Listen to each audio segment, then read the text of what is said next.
மக்களே, உங்க எல்லாருக்கும் வாழ்த்தலையும் வணக்கத்தையும் தெரிவித்துக் கொள்கிறேன். சந்தோஷமா இருக்கீங்க நான் நம்புறேன். இன்னைக்கு ஒரு பாதுகாப்பை பத்தி தான் நான் சொல்லித்தர போறேன். இன்னைக்கு என்ன அப்படின்னா மின் பாதுகாப்பு. சரியா? அதாவது நிறைய இடங்கள்ல இந்த மின் ஆபத்துகள் விபத்துகள் நிறைய இடத்துல நடந்துகிட்டு இருக்கு. நம்ம எல்லாரும் கண்கூட பார்ப்போம். எஸ்பெஷலி இந்த மழை காலங்களில் ரொம்ப அதிகமான ஆக்சிடென்ட்ஸ் நடந்துட்டு இருக்கு. எல்லாரும் கண்கூட பார்த்துட்டு இருக்கு. அப்போ இதுக்கு காரணம் என்ன அப்படின்னா, ஒரு சில விழிப்புணர்வு நம்ம கிட்ட இருந்துச்சு அப்படின்னா நம்ம கண்டிப்பாக எந்த விபத்துலேருந்து நம்மளால என்ன செய்யணும்னா தப்பிச்சு வர முடியும். சரிங்களா? சிம்பிளான விஷயம் தான். நம்ம வீடுகளில் நடக்கக்கூடிய சின்ன சின்ன விஷயம் என்ன அப்படிங்கிறத உங்களுக்கு முன்னாடி சொல்லியிருந்தேன். சரிங்களா? நம்ம வீடுகளில் சுவிட்சஸ் யூஸ் பண்ணுவோம் பார்த்தீங்களா, அது எல்லாமே தரமான பொருட்களாக இருக்கணும். ISI முத்திரை இருக்கான்னு பார்த்து வாங்கணும். நிறைய பேர் நம்ம என்ன நினைப்போம் அப்படின்னா, கொஞ்சம் விலை குறைஞ்சதா இருக்குதுல்ல, அதனால அதை பற்றி ஒன்றும் பிரச்சனை இல்லை, எவ்வளோ நாள் வருதோ அது வர ஓடட்டு அப்படின்னு சொல்லி நம்ம எல்லாரும் இதை அலட்சியம் பண்ணுறவங்களா இருக்கும். அப்படி நம்ம இருக்கவே கூடாது. சரி, தரமான மின் சாதனங்களை நம்ம வாங்கி நம்ம அதை பயன்படுத்தணும். பார்த்துக்கோங்க. ஒருவேளை உங்கள் வீட்டிலேருந்து உடஞ்சி போன சுவிட்ச் இருந்துச்சுன்னா தயவுசெய்து அதை பயன்படுத்தவே செய்யாது. ஒருவேளை இந்த பிளக் நெறிஞ்சிருந்துச்சுன்னா அல்லது சுவிட்ச் உடஞ்சிருந்துச்சு அப்படின்னா தயவுசெய்து அதை நீங்கள் யூஸ் பண்ணவே செய்யாதீங்க. அது நம்மளுக்கு என்னைக்கு ஒரு நாள் அது நம்மளை ஆபத்தில் கொண்டு விட்டுரும் அப்படிங்கிறத ஞாபகம் வச்சுக்கோங்க.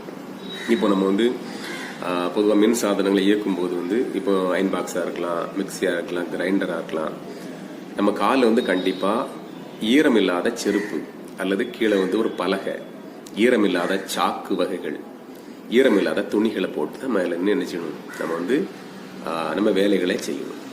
அப்படி பண்ணும்போது கண்டிப்பாக நம்மளுக்கு ஒரு பெரிய பாதுகாப்பு அதில் கிடைக்கும். பார்த்துக்கோங்க. ஆக்சிடென்ட் வரவே செய்யாது. சரிங்களா? அடுத்து பாருங்க, குழந்தைகள் நம்ம வீட்டில் இருப்பாங்க. அப்போ அந்த குழந்தைகள் பாதுகாப்பாக இருக்கணும் அப்படிங்கிறத நம்ம உறுதி செய்யணும். நம்ம வீட்டில் மின் சாதனங்கள் இருந்துச்சுன்னா இந்த பிளக்ஸில் இருக்கிற அந்த ஹோல்ஸ் எல்லாம் அடைக்கிறதுக்காக நிறையா இந்த சின்ன பிள்ளைங்க அந்த சின்ன விரல்லாம் உள்ள போயிடக்கூடாது. ஏதாவது இரும்பு கம்பிகளை வெளில விட்டுருவாங்க பார்த்தீங்களா, அதுக்காக நம்ம என்ன பண்ணணும் அப்படின்னா அதுக்குரிய கவர்ஸ் இருக்கு, அதை வாங்கி நம்ம அதை கவர் பண்ணுறது ரொம்ப நல்லது. சரிங்களா?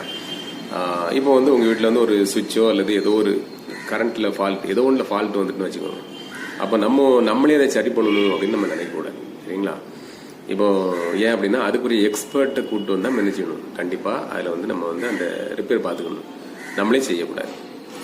ஏன்னா நான் நல்லா கேள்விப்பட்டேன், எங்கள் சொந்தக்காரர் ஒருத்தவங்க ஒரு பிளக் இருக்கு பார்த்தீங்களா, அந்த பிளக்கில் நீங்கள் கொஞ்ச நாள் ஆச்சு அப்படின்னா அந்த பிளக் ஹோல்ஸில் இந்த வெள்ளையை இந்த குழவிகள்லாம் கூடுகிட்டு அடைச்சி வச்சிருக்கோம் பார்த்துருக்கீங்களா. இது அவங்க விவரம் தெரியாமல் என்ன செஞ்சாங்க அப்படின்னா, ஆக்சுவலாக அதை எப்படி கிளீன் பண்ணணும் அப்படின்னா ஏதாவது மரக்குச்சி வச்சு கிளீன் பண்ணணும். ஆனால் இவங்க என்ன பண்ணிட்டாங்க அப்படின்னா ஹேர் பின் இருக்கு பார்த்தீங்களா, அந்த